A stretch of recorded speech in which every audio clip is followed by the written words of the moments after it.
I would limit the amount of loans that can be used for living expenses. This is really the biggest abuse of the current system. Somebody goes to a community college, they have $2,500 worth of tuition, they borrow $10,000 because the system allows them to borrow $10,000.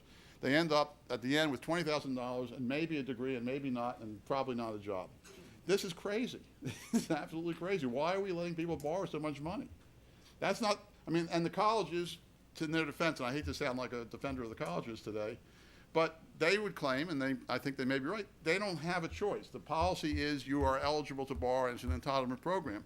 So somewhere the government has to come in and say, look, you can't borrow this amount of money for living expenses. I mean, somebody chooses a single room rather than a double room, under the current system, they can borrow more money. It doesn't make any sense, especially if it's subsidized.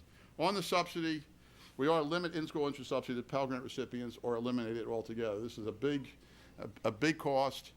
Somebody who borrows in undergraduate gets to keep that interest subsidy when they go to graduate school.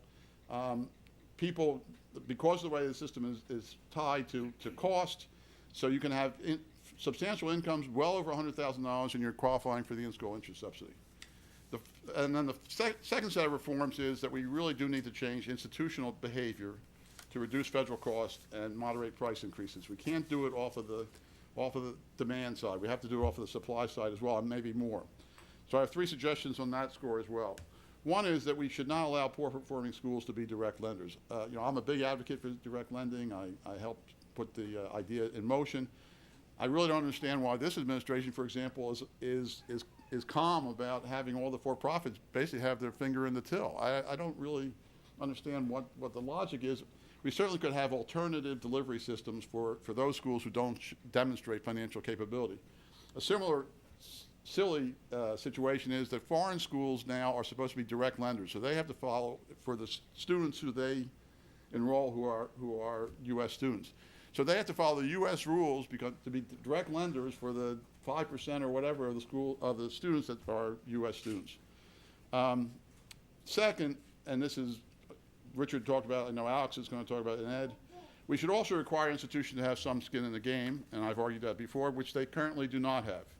I think there are 2 ways to do this. One is to require institutions to pay a fee on all defaults attributable to their students. Right now we have this 25% cap.